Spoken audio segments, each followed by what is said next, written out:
అందరికీ నమస్కారం. ఈరోజు భారతదేశ గర్వించదగ్గ భారతరత్న అయినటువంటి డాక్టర్ జాకిర్ హుస్సేన్ గారు జయంతి సందర్భంగా వెంకటేశ్వరపురం నగరంలో ఈరోజు ఆయనకి ఘనంగా నివాళులు అర్పించడం జరిగింది. ఈ కార్యక్రమానికి ముఖ్య అతిథులుగా నుడా చైర్మన్ శ్రీనివాసరెడ్డి గారు, డిప్యూటీ మేయర్ తహసీన్ గారు మరియు స్థానిక తెలుగుదేశం పార్టీ నాయకులు, కార్యకర్తలు, ప్రజలందరూ పాల్గొని ఘనంగా నివాళులు అర్పించడం జరిగింది. మన మాజీ రాష్ట్రపతి డాక్టర్ జాకిర్ హుస్సేన్ గారి గురించి చెప్పాలనుకుంటే మంచి విద్యావేత్త, రాజకీయవేత్త, మేధావి అయినటువంటి జాకిర్ హుస్సేన్ గారు మన భారతదేశంలో హైదరాబాద్లో పుట్టడం జరిగింది. అంచెలంచెలుగా ఎదుగుతూ భారతదేశ స్వాతంత్రం రాకముందర మహాత్మా గాంధీతో కలిసి బేసిక్ విద్య మీద పోరాడి ఆ రోజు విద్య అందరికీ అందుబాటులో ఉండే విధంగా పోరాడడం జరిగింది. అప్పటి తమ యొక్క ప్రత్యర్థి అయినటువంటి మహమ్మద్ అలీ జిన్నా అతని చేతే ప్రశంసలు అందించుకున్నటువంటి గొప్ప వ్యక్తి మన జాకిర్ హుస్సేన్ గారు. ఆయన ఎన్నో పదవులు అలంకరించారు. గవర్నర్గా, ఉపరాష్ట్రపతిగా మరియు రాష్ట్రపతిగా ఉండి రాష్ట్రపతి పదవి కాలంలోనే ఆయన తుది శ్వాస విడవడం జరిగింది.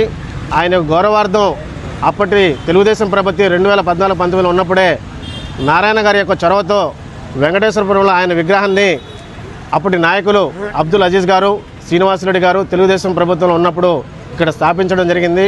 ప్రతి ఒక్కరికి కూడా ధన్యవాదాలు తెలుపుకుంటూ ఆయన విగ్రహాన్ని మా నెల్లూరు నగరంలోని వెంకటేశ్వరంలో స్థాపించడం మా అందరికీ గర్వదరంగా చెప్పుకుంటూ సెలవు తీసుకుంటున్నాం. అందరికీ నమస్కారం. ఈరోజు వెంకటేశ్వరం సెంటర్లో మాజీ రాష్ట్రపతి అయిన జాకిర్ హుస్సేన్ గారి జయంతి సందర్భముగా ఈరోజు పూలమాల వేసి ఈరోజు మన ముఖ్య అతిథిగా కోటంరెడ్డి శ్రీనివాసరెడ్డి గారు, అదేవిధంగా డిప్యూటీ మేయర్ తహసీన్ గారు విచ్చేసి ఇక్కడ ఏదైతే 2014-15లో ఇక్కడ విగ్రహం స్థాపించారో తెలుగుదేశం ప్రభుత్వం, ఈరోజు మళ్ళా దానికి పునర్వైభవం తీసుకుని వచ్చి ఇక్కడ స్థానిక నాయకులందరూ కలిసి ఈరోజు పూలమాల వేసి జయంతి ఇంత అద్భుతంగా నిర్వహించినందుకు పెద్దగా ధన్యవాదాలు తెలుపుకుంటూ ప్రజలందరికీ ఈరోజు జాకిర్ హుస్సేన్ గారి జన్మదిన సందర్భంగా శుభాకాంక్షలు తెలియజేస్తున్నాం. ఈరోజు భారత ప్రజలందరూ గర్వించదగ్గ రోజు. డాక్టర్ జాకిర్ హుస్సేన్ గారు 1897లో ఆయన హైదరాబాద్లో జన్మించాడు.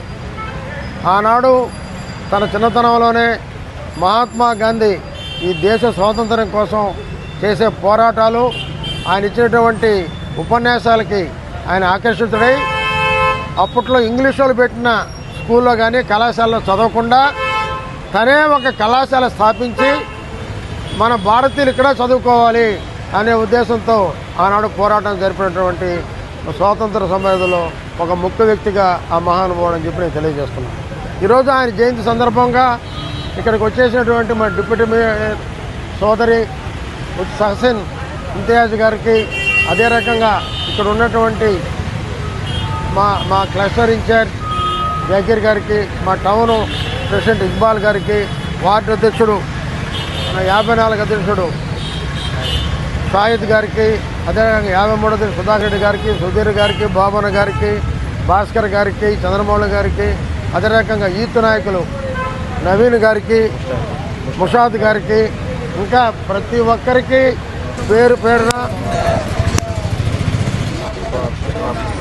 కోఆపరేషన్ సభ్యులు జమీర్ గారికి, ఇంకా అందరికి పేరు పేరున ఈ మంచి కార్యక్రమంలో పాల్గొనడానికి వారికి నా ధన్యవాదాలు తెలియజేస్తున్నాను. ఎందుకంటే ఈనాడు మనం ఇంత స్వాతంత్రం వచ్చి ఒక స్వేచ్ఛగా మనం జీవిస్తున్నామంటే ఈ గాలి ఒకప్పుడు ఈ గాలి మనది కాదు, ఈ నేల మనది కాదు, ఈ ఊరు మనది కాదు. ఒక బ్రిటిష్ వాళ్ళ ఉక్కు పాదాల కింద భారతీయులు ఒక కుక్కల్లాగా చూసినటువంటి రోజులు ఆనాడు మహాత్మా గాంధీ, భగత్ సింగ్, నేతాజీ సుభాష్ చంద్రబోస్ వారితోటి డాక్టర్ బిఆర్ అంబేద్కర్ భారతరత్న ఆయనకి ఆ మహానుభావుడికి 1963లో ఇవ్వటం జరిగింది.